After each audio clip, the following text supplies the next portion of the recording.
Navy namanalo ny tompo tonga amin'ity andro alatsinainy 10 oktobra 2020 ity isika ny amin'ny nofinainan'io dia Isaia 7:7 andiny 2:20 ka hatramin'ny 1:20 vavaka aloha isika no nisaran'izany amintsika. Misaotranao izay raha eo fa tia dia tianay tokoa ianao. Nampitomboinao andro anankiray indray ny havelomanay, vao isa-maraina tokoa ny famindraponao ary izany matsilana ny vitanay. Dia ampahery izay sitraka ny zany fahasoavanao zany amin'ity tolandro ity sy zary zany teo amin'ny olona rehetra sy ny olona manontolo eo ambany fitarian'ny fananamasina. Dia miteneny ianao Tompo fa voninahitra izay mpanomponao saotra Jesosy. Amen. Ny Isaia 7:7 andiny 2:20 ka hatramin'ny 1:20 no anjara mofinainana antsika amin'ity latsinainy 10 oktobra 2020 ity. Ny soramandry dia mivaky izao ny amin'andany Jehovah fo amin'ny Israely sy ny ampodiana azy avy amin'ny fahaboabona ary ny ampidinany ny fanahiny. Amin'ny anaran'i Jesosy. Izao no lazain'i Jehovah mpanavitra anao dia ny Ray Masiny Israely. Noho ny aminareo no nanirahako tany Babilôna ary ampidiniko izy rehetra mba ny Kaldiana ho mpandositra ho any amin'ny sambo izay efa nifaliana. Izao ny Jehovah Ray Masinareo mpamorona ny Israely sady mpanjakanareo.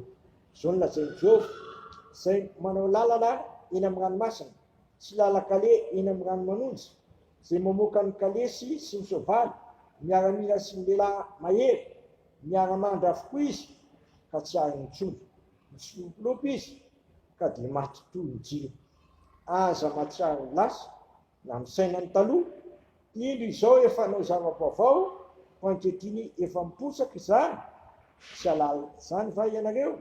Eny anefitra no anaovako lalana ary any amin'ny tany lao no asiako mony dia hanome voninahitra ahy ny bibidia sy ny ambodia ary ny ostrisa satria manisy rano ananefitra aho, manisy rano ananefitra aho sy ony any amin'ny tany lao ao ampisotroana ny oloko dia le voafitiko izao olona nofoniko izao no anambara fidirana.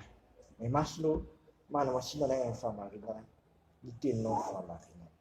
Amen. Verimberina eto izao ny Jehovah, izao ny Jehovah.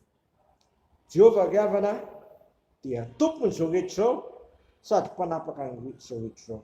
Izy raha teo no miazona ny tantara sy mitondra ny tantara izao tontolo izao. Eto dia vitany nampiseho ny fanafahana ny zanak'Israely izay nirahany tany Babilôna.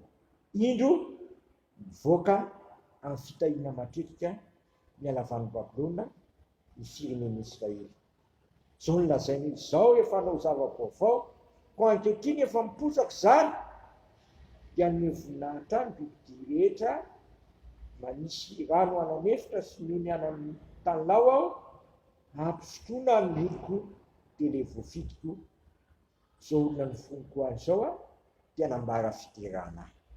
Nivoaka tamin'ny fitahiana matetika ny firenen'ny Israely niala tany Babilôna satria nisy firenena anankiray indray ny foazon'Andriamanitra izay nanana politika tahaka izao dia koa misy mpanjaka hoe mahazo miverina amin'ny taniny ny firenena rehetra izay voabary.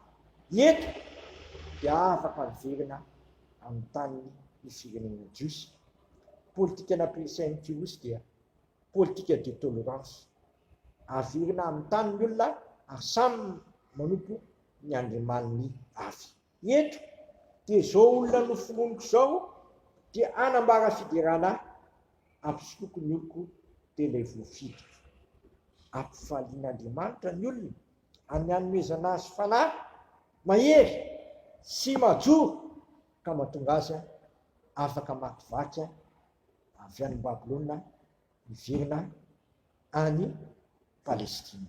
Izany ravaka no tantanan'Andriamanitra ny olona. Tsy mivadika amin'ny fanankeny tokoa izy satria efa olony dia olona hatramin'ny voalohany ary olona hatramin'ny farany ary tsy avelany raha tsy manome fidirana azy sy manome voninahitra azy.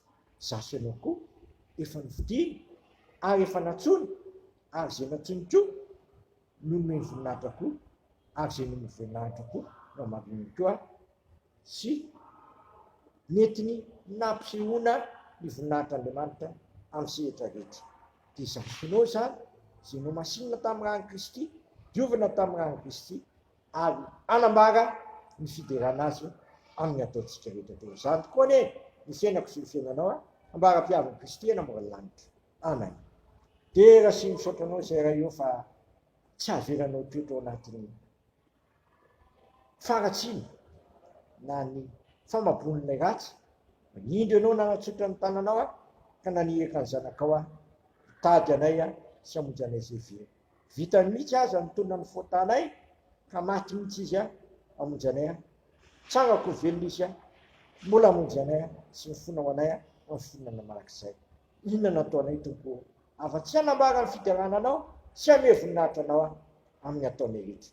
Izany tokoa anie ny fiainanay ambara-piavinao eny amin'ny lanitra. I Jesosy Kristy izay nametraka teo ambavany zanak'Andriamanitra rehetra zao vavaka izao hoe rainay izay ny an-danitra, masina ny anaranao, tonga ny fanjakanao, ataonay sitraponao ity tany tahaka ny an-danitra. Minay ny anina sahazo anay ary mamilany ny helokay tahaka namelana izay monika taminay izay mitondra anay amin'ny fakapanahy fa manafanay amin'ny ratsy manao ny fanjakana sy ny hery ary voninahitra manakizay. Amen. Tanterahan'ny tompo amintsika anie zotodrano tononona minahary zanaka fanamasina zao aiso amin'ny finoana sy fanantenana ary fitiavana izany. Mitanareo anie ny tompo ka miaro anareo, mampamirapiratra ny tavinareo anie ny tompo ka mamindra fo aminareo, manandratra ny tavanareo anie ny tompo ka manome anareo fiadanana. Voninahitra anie ho an'Andriamanitra rery ihany amin'ny anaran'ny Ray sy ny Zanaka ary ny fanahy masina. Amen.